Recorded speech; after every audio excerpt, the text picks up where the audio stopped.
दोस्तों, अभी हमारी लगभग 1.5 घंटे की सुनवाई ख़त्म हुई है चुनाव आयोग में।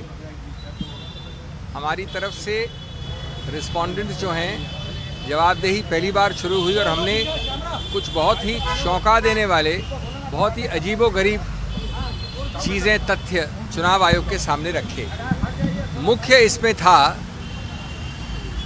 कि जो दस्तावेज़ याचक ने, एप्लीकेंट ने चुनाव आयोग में फाइल किए थे, हमने लगभग 20,000 ऐसे एफिडेविट ढूंढे हैं और हमने 8,900 उसमें से एफिडेविट्स की चार्ट बना के दी माननीय चुनाव आयोग को, जिसमें पूरी तरह से भ्रष्ट तरीके से, विकृत तरीके से दस्तावेज़ और हलफनामों पे अनेकों प्रकार की त्रुटियां हैं, जो दिखाता है कि ये फोर्जरी है, ये फ्रॉड है।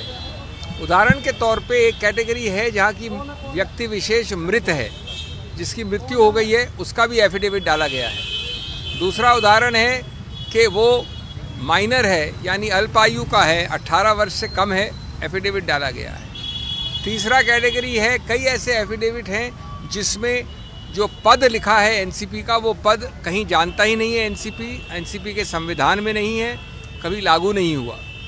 चौथा कैटेगरी है जिसमें हमने दिखाया सिर्फ हाउसवाइफ लिख के फाइल कर दिया है, सिर्फ जोमेटो का सेल्स मैनेजर लिख के फाइल कर दिया है, इत्यादि इत्यादि। इस प्रकार से हमने 24 कैटेगरी बनाई। 24 कैटेगरी, उन 24 कैटेगरी से दर्शाते हैं कि ये सिर्फ मिथ्या प्रचार है, फ्रॉडुलेंट एफिडेविट्स हैं। एफिडेविट्स बनाए गए हैं सिर्फ एक झूठे केस को समर्थन देने के लिए। और इसका मतलब ये हुआ कि जो अजीत पवार फैक्शन जिसको आप कहते हैं, उनके पास कोई समर्थन नहीं है। ये बहस और दलील 20 तारीख को चलेगी, लेकिन हमने साथ साथ मांग की माननीय चुनाव आयोग से कि ये इतना गंभीर है, इतना व्यापक है कि ये अति आवश्यक है कि आप इसके विरुद्ध कानूनी कार्रवाई करें। झूठा बयान, झूठे हलफनामे देने के लिए उनको दंडित करें।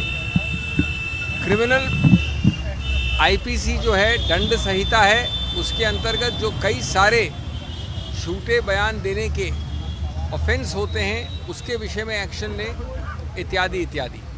तो ये मामला अब चलेगा 20 तारीख को और हमें आशा और विश्वास है कि सत्य की विजय होगी। Friends, very briefly in English, let me tell you that in the about 90 minutes hearing, we have presented to the Honorable Commission startling, shocking, amazing facts to show the complete falsity of the affidavits filed by the applicant Ajit Pawar faction. I will not go into details, but to summarize, we have given 24 categories of fraud to the Honorable Commission, which have been made by us on paper after analyzing 8,900 affidavits. We have reason to believe that on the small sample of 20,000 affidavits which we have done, we have found 20,000 errors in the sample of the larger sample which we have done of all the affidavits filed. The fraud relates to filing affidavits by dead persons. The fraud relates to filing affidavit of minors. The fraud relates to taking names of posts which have never existed and do not exist in the constitution of the NCP. The fraud exists in respect of simple words put in the affidavit like housewife or Zomato sales manager, etc., etc.